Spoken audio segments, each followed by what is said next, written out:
Welcome to the Everyday Conversion Podcast, the only 5-day-a-week podcast helping faithful members of the Church of Jesus Christ of Latter-day Saints have and foster daily gospel discussions with their families based on the Come Follow Me curriculum. I'm your host, Mark Severcrop, and it's important for me to tell you up front that the views and opinions expressed on this podcast are those of the hosts of this podcast alone and do not represent the official doctrine and viewpoint of the Church of Jesus Christ of Latter-day Saints. With that in mind, let's jump right in with today's episode.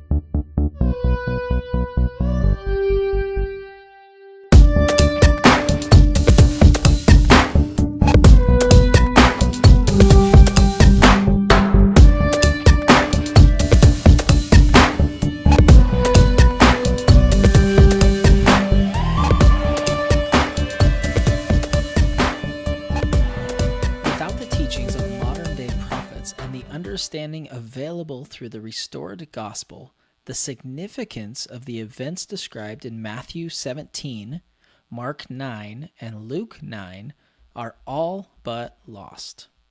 Let's read from Matthew chapter 17, verses 1 through 9.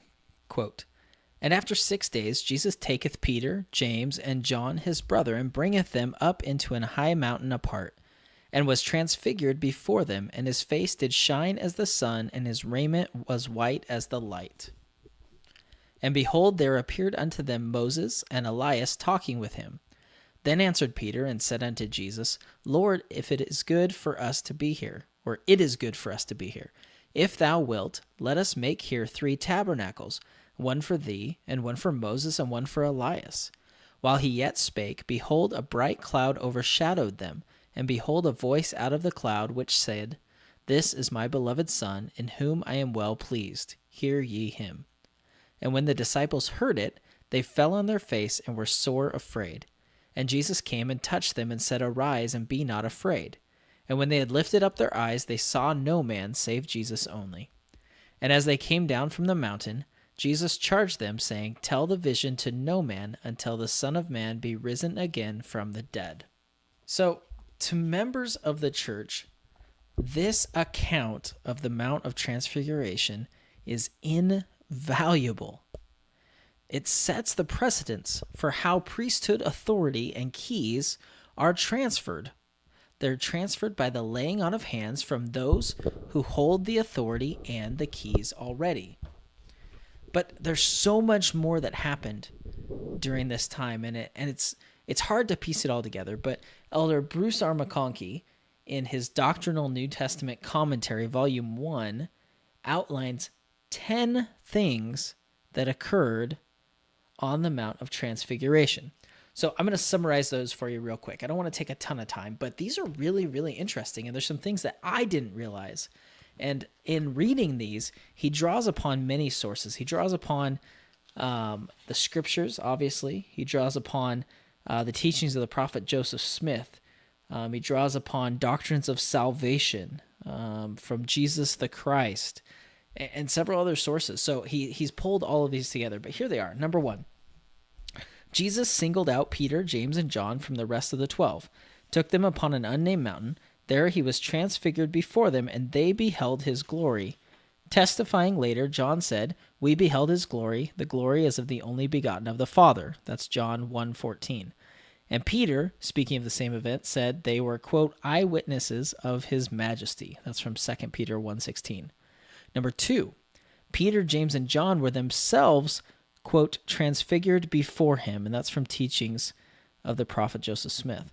Even as Moses, the 3 Nephites, Joseph Smith, and many prophets of all ages have been transfigured, thus enabling them to entertain angels, see visions, and comprehend the things of God. Number 3, Moses and Elijah, 2 ancient prophets who were translated and taken to heaven without tasting death, so they could return with tangible bodies on this very occasion. An occasion preceding the day of resurrection appeared on the mountain, and they and Jesus gave the keys of the kingdom to Peter, James, and John. Number 4, John the Baptist, previously beheaded by Herod, apparently was also present. It may well be that other unnamed prophets, either coming as translated beings or as spirits from paradise, were also present. Number 5, Peter, James, and John saw in vision the transfiguration of the earth. That is, they saw it renewed and returned to its paradisiacal state, an event that is to take place in the second coming when the millennial era is ushered in.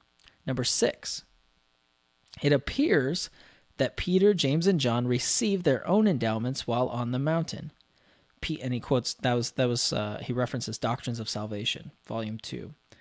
Peter says while there, they, quote, received from God the Father honor and glory, seemingly bearing out this conclusion. It also appears that it was while on the mount that they received the more sure word of prophecy, it then being revealed to them that they were sealed up unto eternal life. Number 7, apparently Jesus himself was strengthened and encouraged by Moses and Elijah so as to be prepared for the infinite sufferings and agony ahead of him in connection with working out the infinite and eternal atonement. Number 8, certainly the 3 chosen apostles were taught in plainness of, quote, of his death and also his resurrection, teachings which would be of inestimable value to them in the trying days ahead. Number 9, it should also have been apparent to them that the old dispensations of the past had faded away, that the law, of which Moses was the symbol, and the prophets, of whom Elijah was a typifying representative, were subject to him whom they were now commanded to hear. And number 10, apparently God the Father, overshadowed and hidden by a cloud, was present on the mountain, although our Lord's 3 associates, as far as the record stipulates, heard only his voice and did not see him. So from that experience, or from that explanation from Elder McConkie, we learned that there was a lot that happened on the Mount of Transfiguration. There was keys that were returned. There was a lot of teaching that was done. There was some fortifying, both on the part of Christ being fortified, but also Peter, James, and John, and the importance and the fortifying that they needed to have in order to be able to lead the church going forward. Now, the interesting thing, and the thing that I think is one of the most important reasons or the value of the Mount of Transfiguration, the fact that we have this account, is that Joseph Smith and Oliver Cowdery had a very similar experience in the Kirtland Temple, and that's related in Doctrine and Covenants, section 110. And the fact that we have both of these accounts, like I said in the beginning, it sets a precedence. It wasn't an out-of-the-ordinary thing. It's something that had happened before. So when Joseph and Oliver had this experience, they could relate back and say, yep, that's, this is connected. This is the same thing that happened to us. And we, as members of the church, can look at that and say, yes, this is how Heavenly Father works. This is the way things are done with priesthood authority. So my questions to you today are, first, why are the accounts of the Mount of Transfiguration and the Kirtland Temple important to us today? And I kind of answered that just now, but think about that and talk about it with your family. And the second related question is, how have you been blessed in your life by the priesthood? I would encourage you, if you have time today, to compare Matthew 17, verses 1 through 9, with Doctrine and Covenants, section 110. What similarities do you find? How can you see the same principles of keys and priesthood being restored and, passed on to new people? How can you see the similarities of that in these two accounts? So before we finish today, I just want to remind you, yesterday I talked about the fact that I'm putting together a resource of the best ideas and strategies and tips for personal and family scripture study, gospel study. And I'm looking for your input. So if you haven't yet, please go to everydayconversion.com/how-I-follow, all one word, how I follow, and fill out or answer the quick questionnaire. It won't take you but a few minutes, and it'll help you. What I'm going to do is I'm going to take those and I'm going to put them together into an ebook, and I'm going to share it with you because you've shared your ideas, and I'm going to share it with others so that they can learn from you and the things that you do.